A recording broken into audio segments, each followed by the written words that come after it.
冈仁波齐，冈第13的主峰，藏传佛教4大神山之一，同时被4大宗教认为是世界的中心。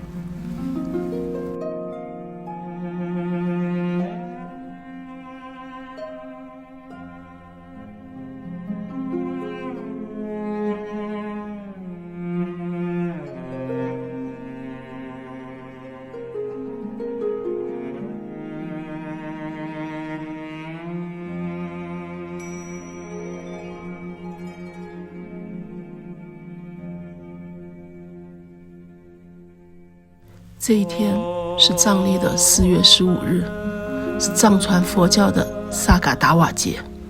传说释迦牟尼在藏历的4月诞生、成道、涅槃。在这整整1个月，信徒们会以转经、烧香、吃斋饭、放生等形式来纪念他们心中的佛祖释迦牟尼。从冈仁波齐山脚下的小镇到这个经幡广场需要徒步7公里，天刚蒙蒙亮我们就出发了。有领着孙儿的耄耋老人，有背着大捆经幡的年轻小伙子，有本地的香客，也有像我这样外来的游客。大家都不怎么交谈，匆匆地赶着路，要在仪式开始之前挂好经幡。扎西告诉我，最重要的是要在广场上竖起一根高25米的新装饰过的旗杆，1年只有这一次。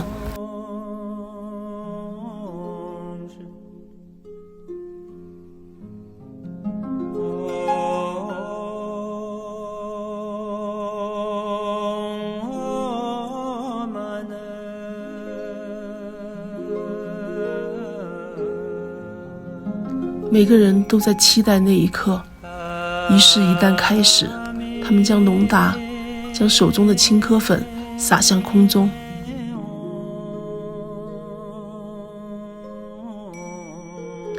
人群开始躁动，发出藏族人特有的那种叫喊声。他们开始慢慢的、有秩序的围着经幡柱子，朝着一个方向转动。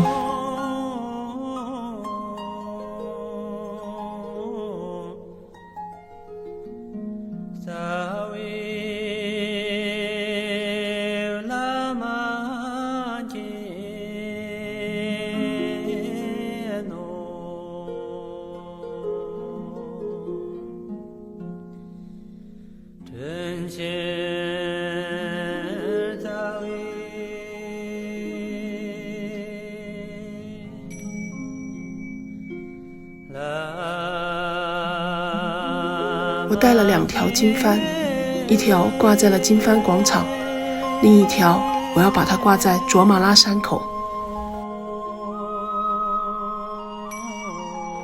于是我也加入了转山的队伍。围绕冈仁波齐转山1圈，可以洗净一生罪孽；转10圈，可在500轮回中免受地狱之苦；转108圈，便可今生得道成佛。去冈仁波齐转山成了很多藏族人的心愿。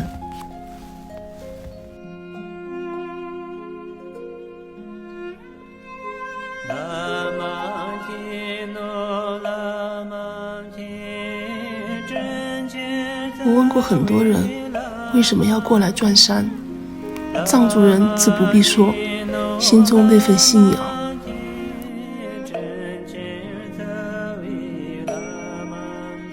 其他像我一样的游客，有的是为了家人祈福，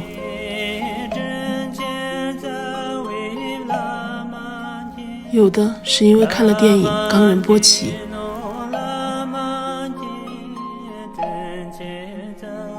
有的是想在转山途中找到一直困惑自己问题的答案。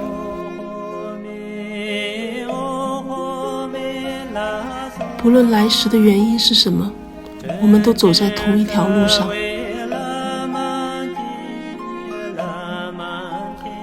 肉身经历了极大的痛苦与折磨，大脑开始逐步放空，渐渐地与自己心底对话。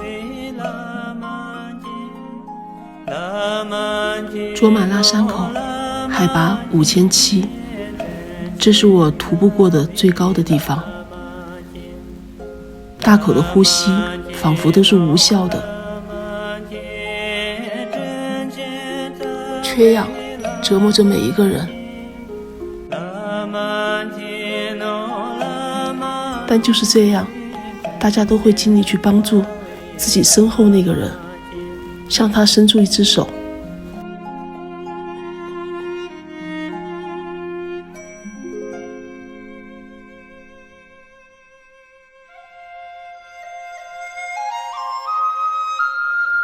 那些一直没有过去的往事，会在某一瞬间让你崩溃，让你泪流满面。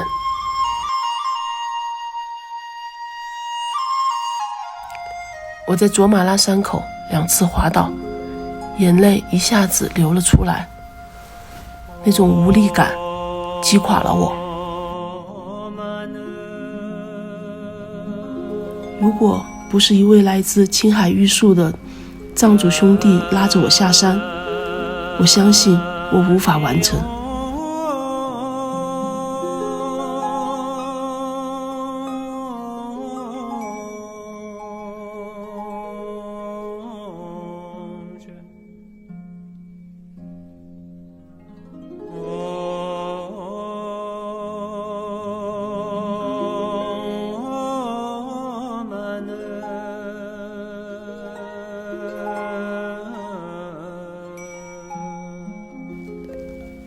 那一年，我磕长头匍匐在山路，不为觐见，只为贴着你的温暖。那一世，我转山转水转佛塔，不为修来生，只为途中与你相见。